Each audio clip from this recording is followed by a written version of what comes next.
Yes, I can hear you. Can you hear me? Yes, we can hear you perfect. We can hear you clearly. Brilliant. Yes. How are you though? No, I'm doing okay. How are you doing? I'm good. And you're doing about weird things. You know, I was listening to you say, you have two boys, and I'm just like, this must be you must be very interested in this topic of wet dreams, yeah? I am, but Yeah. Ish. But Okay, let's start here. What are wet dreams? okay, so we'll talk about it from Scientific. a biological Okay, standpoint, biological scientific time. Yeah, exactly.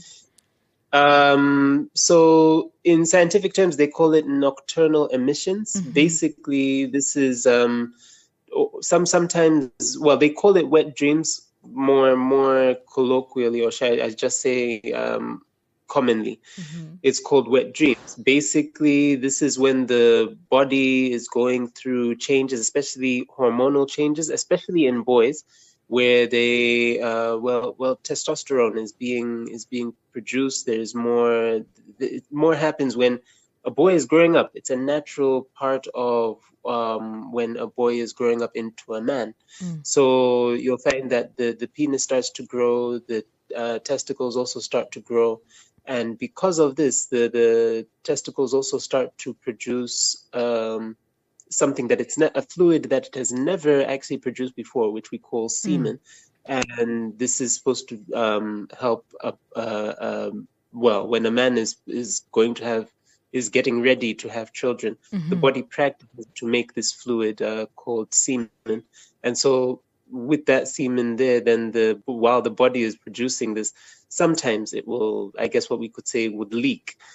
And most times this will happen when a man or a boy is asleep, or an adolescent boy is asleep. Sometimes it can even be grown men, but it usually starts off in adolescence. And and they call it because when they wake up, you'll find that, the semen has either wet their pajamas or whatever, or their bed sheets. But it should be something that I should say this again, it is a natural occurrence. It's not something that someone should be ashamed of. It does happen. Okay, so there's an expert. That's why I was laughing, right? So there was an explanation that I heard when I was growing up. I don't know if the boys were being naughty or ganjan, ne? And then they would say that. Okay, what time is it? Okay, I can give my explanation. It's safe. The children are not listening. So they would say that when a boy is having a wet dream, they have dreamt sleeping with a woman. And I was like, Jani, whilst you have never done that, so how would you know that is what you're doing?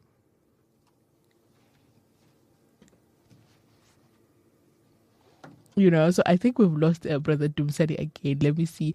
My tech team is helping me with that one day. But yeah, as we are getting him back on the line, let me know on +277 how has your experience of wet dreams been like, and what have you heard? And when you're speaking to your children, what has it been like, right? What has it been like? So we're trying to get hold of Brother Dumsani again. He is on the line. It's just a tech issue that is happening here. And yes, we are in fact fixing that here, right? So let me know on +277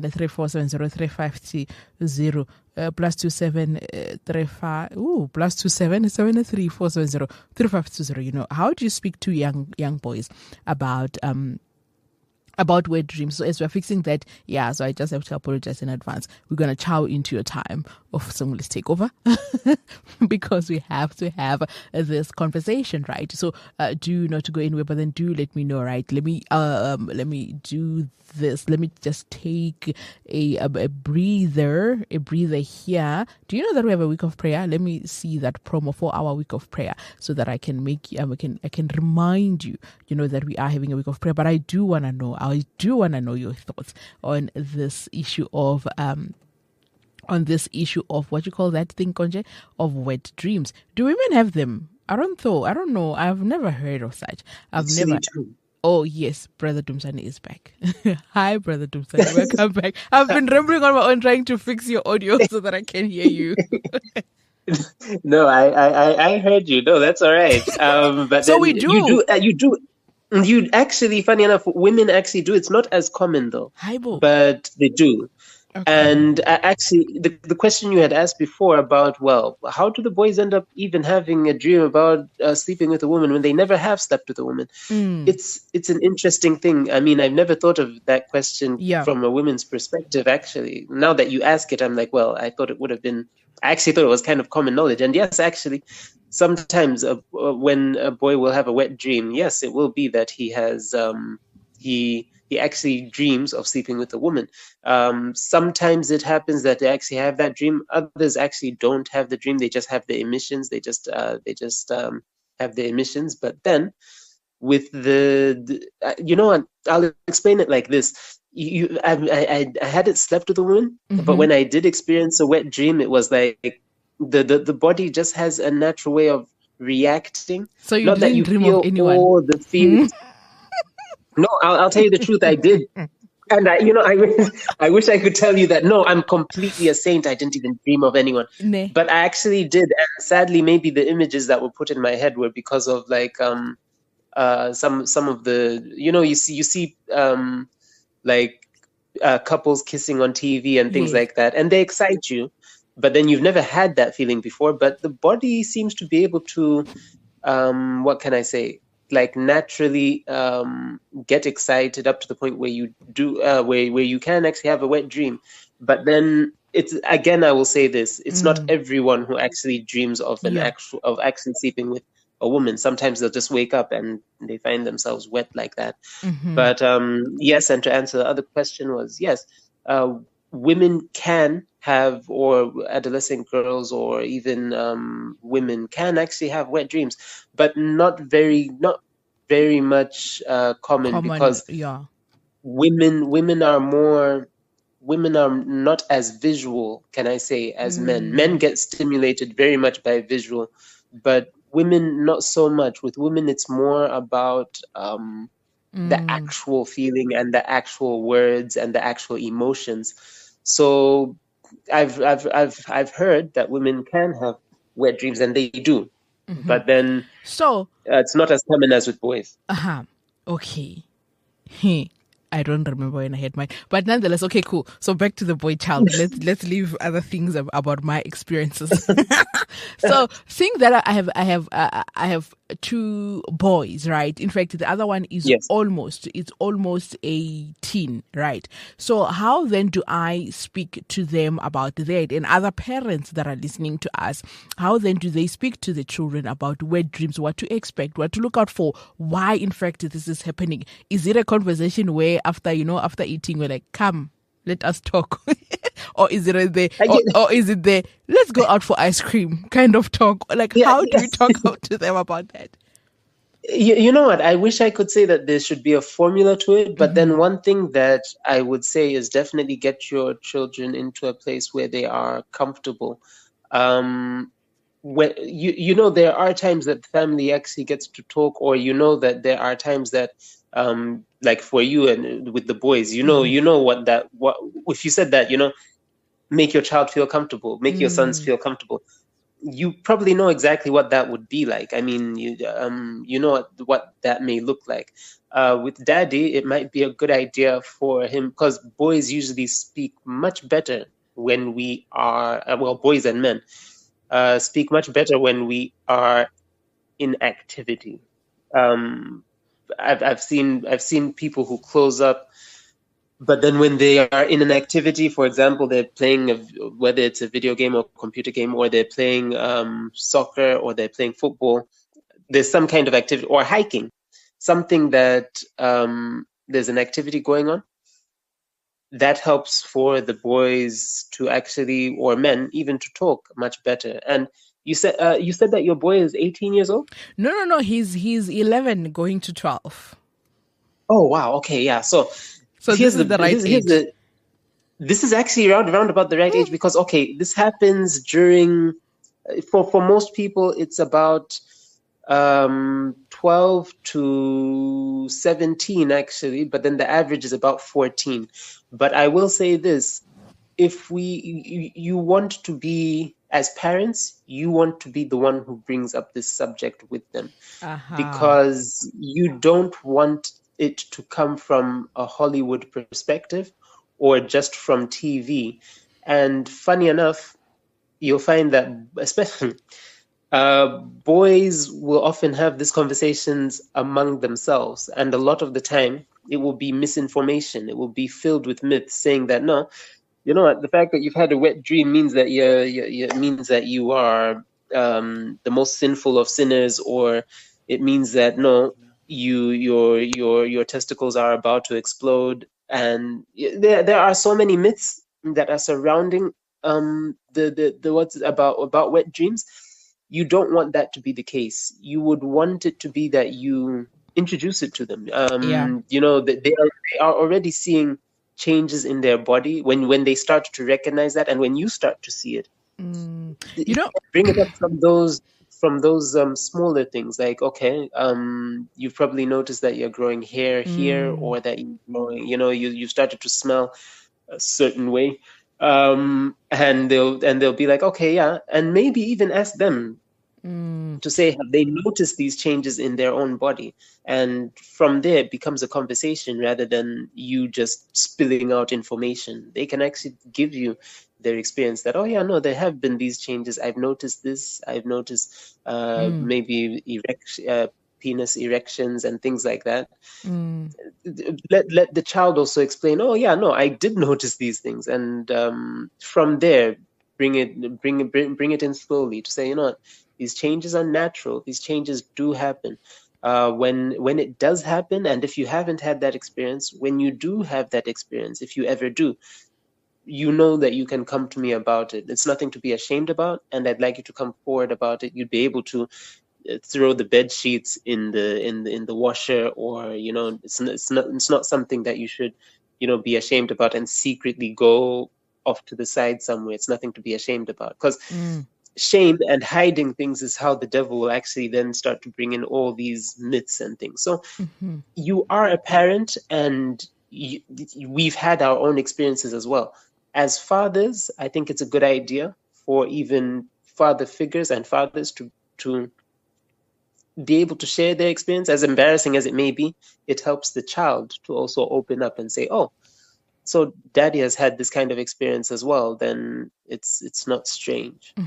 So, Brother Dipsani, okay, so Millicent, we do see your question. I think we'll take it at the end because, so we do not, in fact, deviate from the conversation. There's a very interesting question that has come through, Brother Dipsani, but we'll take that after this particular one, right? I was actually going to ask you, if we could actually go through some of those, because I know that there's people who have experiences, but then, yes, let's tackle it at the end, please. Yes. So before we go there,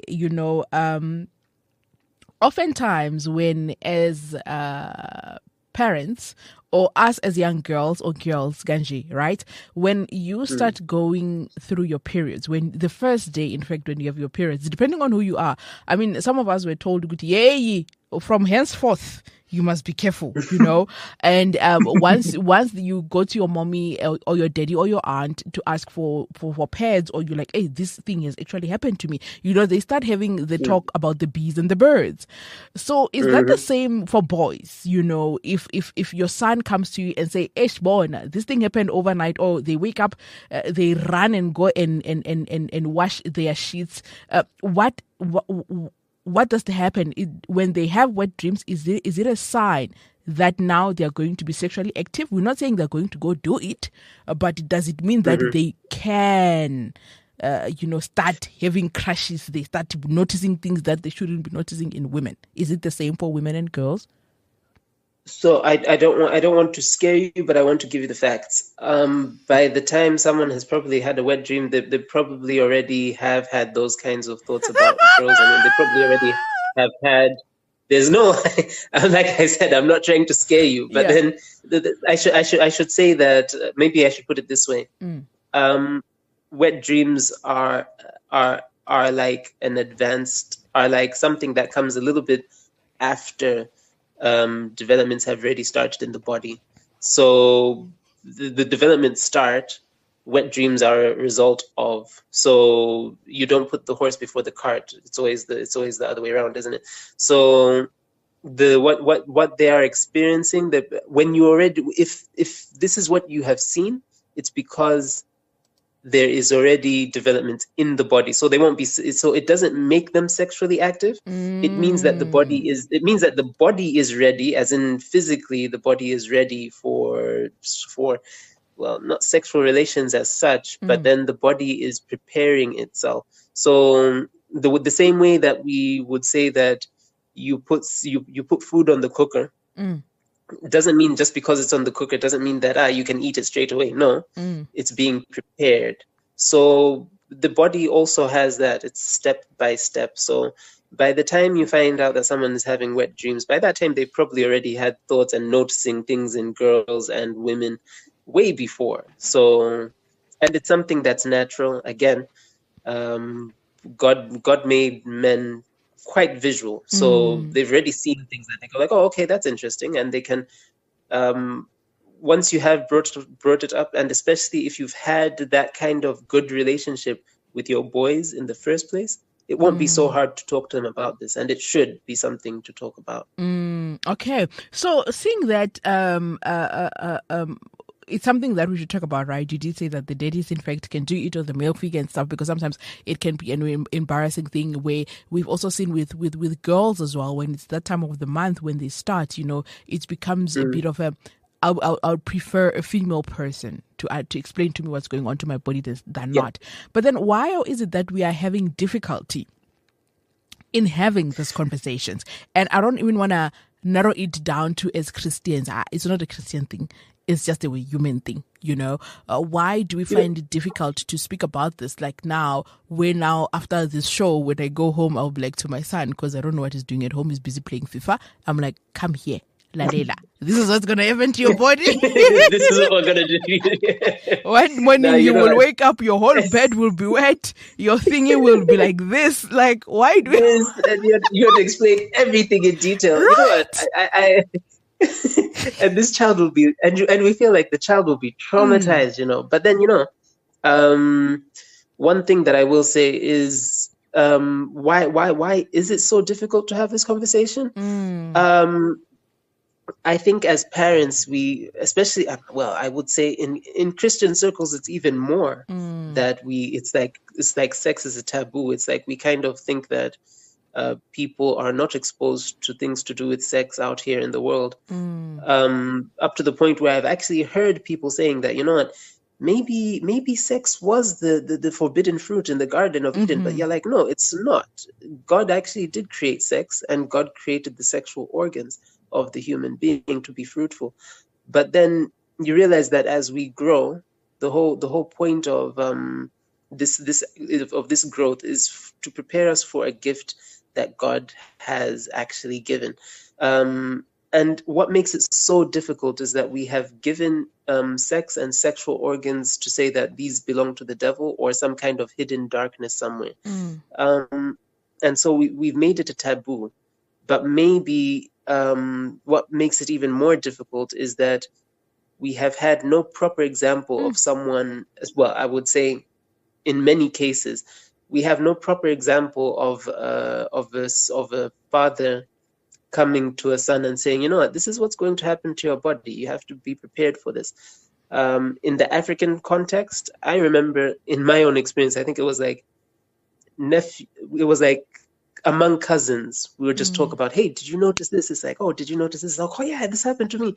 And you're getting information, but not the right information. So we should, though, I think, approach it from, the thing is, maybe some of us might do it wrong, but I feel like if a parent does the conversation wrong, is better than not having the conversation at all. I love that. If you feel like, maybe I didn't say that the right way, maybe or you think that you have to write down a script to say it, I would say it would be, I'm speaking from being, from coming out of that period myself, or coming through that period of having first wet dreams and everything. I would say this is something that I wish that I had been spoken to from a Christian perspective and from a father perspective, But then I can see why it would be so difficult to have that conversation, because imagine, as we're speaking about it, even right here on radio, there's a couple of people are probably listening in and they're going like, should my children be hearing this? Should I even, Yeah. should the kids even hear about this? But then you realize the world is probably educating them much quicker than we are, and we should actually be getting the foot ahead. I'm not saying that then you go up to your like 5-year-old and this child, if you go to your 5-year-old, that child will be traumatized. Yes, but then teenager. Yeah. Actually, yeah, speak to your teenager if he's 13, 14, at some point, sometimes even 12. But then once you start to see the bodies, notice the changes, and you've noticed them yourself. When you do start to see the changes, have that talk with the child. Ask them what their experience is like, if they feel like they might not be as comfortable, open up to them as well. It's like I said, it's not about having the perfect conversation, but opening the conversation, because it's not just one time you'll talk about this. This child is going to keep on growing, and they'll need to share their experiences with you. Yeah. So open up the conversation. Don't just have one conversation. When you open the conversation, they'll know that you are open to being able to talk about sex and sexuality and, well, their private parts, things that they should have talked to you about even when they're younger. It's still well, when it's awkward, or when it's And that's I chuckle. I don't know why. I don't know.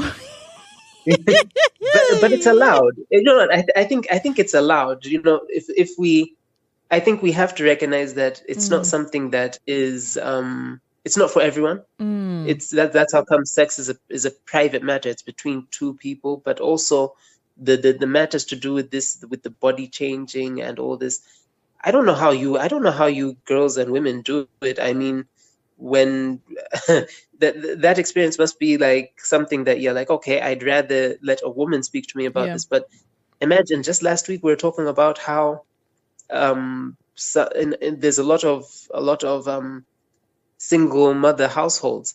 So you kind of go like, okay, should there still be a male figure? Yes, if a male figure can step forward and speak about their experiences. It's very hard for a woman to explain their period to a guy. So I can imagine that it would be the same for a woman, a mother, to be able to try and explain wet dreams to a boy. Bona, today when I live here, ngamgena. Me. I'm like, hey, Bona. And when it happens, please wash my sheets, please. Yeah. Oh wow! But yes, I think if even just if anything, I think we feel very nervous about having that conversation, or at least opening, like I said, opening that conversation. But it is better to open it than to leave it completely closed. You'll find out that they actually know a little bit more than you might think, and don't be scared about that either, because remember, the world we're living in is actually is opening up quite a couple of doors before Christians actually do. I remember actually trying to even do some research on this for years, and the Christian world is quite silent about this, and even bring it down into Adventist circles, and it's even way less. And men start finding out things about themselves when they are men, and not when they are growing into men. So the best place to be able to find out would be at home, and especially in the most secure way, to be able to say, oh, okay, there's a safe space I can talk about sex, and even talk about like my own experiences, because you don't want them to get myths and say that, oh no, that means that you can have sex. If you don't have sex now, you're probably going to explode. You don't want them to get in information like that. So open up the conversation, let them be able to speak to you. They probably have more questions than you would think. We have a question. It says here, not to divert from the conversation, but if women are described as generally not visual, then how do you explain how they too can be addicted to pornography? Interesting. That's a very interesting one, actually. I like that question. So I like that I'm sure that's a lady who's put that forward question, yeah? Yes. Yes. I've noticed that the men go very quiet on this topic. Anyway, the point is this. Women are generally, I like that she said that already, are generally put as not visual. Not that they are not visual, they are less visual than men. But then they also did point out that when women are addicted to pornography, it usually is not the hardcore pornography. What usually women get addicted to is that pornography that actually has some acting in there, some kind of, talking here and there, and it looks like the person actually into it. I'm not saying that that's everyone, but nowadays you could actually have some who are just addicted to straight out hardcore pornography. But they also noticed, and this is again, usually women will be addicted more to the pornographic books, more than or like novels, rather than the actual pornography that is like just watching. I'm not saying that they don't. It does happen, but then generally not really. And usually because for women, sex is also something that is emotionally attached. And again, I'll say this, not that women are not visual. They are visual, but less visual than men. Because, and that's not to say that men are only visual. No, men also have an emotional attachment as well. But we put these generalities in place because that's majority. But in those cases, because again, each person is an individual, and each person's story is unique. If a woman does actually have a porn addiction, and it does happen, it's not something that does not happen. First of all, she should probably know that she is not alone in that experience, because there are other women who have actually gone through that kind of experience. But does it mean then that she is strange out of all women? No, it just means that it's one of those cases where, again, this is an individual, not just someone who's part of the general populace. No. So remember that your own experience is also unique, but along with that, remember that that doesn't mean that you are outside of the help that God can give and the help that God can put forward. Which then allow me to say this. I know that we've gone way over time, but then allow me to say this. This is something that we should actually include God in. This is something that we can actually ask God for that wisdom to say, you know what, God, you're the one who put me in touch with these boys. You're the one who gave me these sexual organs. You're the ones who helps us to grow this way. So that's the case. I completely lack wisdom as to how to bring it up and how to have these conversations. But help me to have these conversations. I mean, if it's something that help us to be and ask God to help us to be open, because if we are not open about it, someone will open this up to our children. I mean, I've seen cartoons and animations out there nowadays. You don't even see it coming, and your child will see these things, and they probably know a lot more than you think. So you want to be involved in the conversation rather than being a silent voice in it. And yes, yes, we're talking about the boy child, but yes, even the girl child should be able to come over to someone to be able to speak about kinds of things, because it does happen. So yes. Yeah, indeed. I think the listener is answered on that one, but then it's a very interesting one and more. But we're gonna wrap it up here today, Brother Dumsani. But thank you, okay, for coming through and speaking to that. And yes, I promise I won't go home and call and traumatize my child. Allow the father, my husband, allow the husband to do it. Cause me, I can giggle all the way whilst telling him. But you know what? Thank you so much, Brother Dumsani. We have learned till we chat again another day. No, thank you so much. You have a blessed day. Amen and amen. Morning Empowerment. empowerment here on Adventist World Radio, powered by SID Media.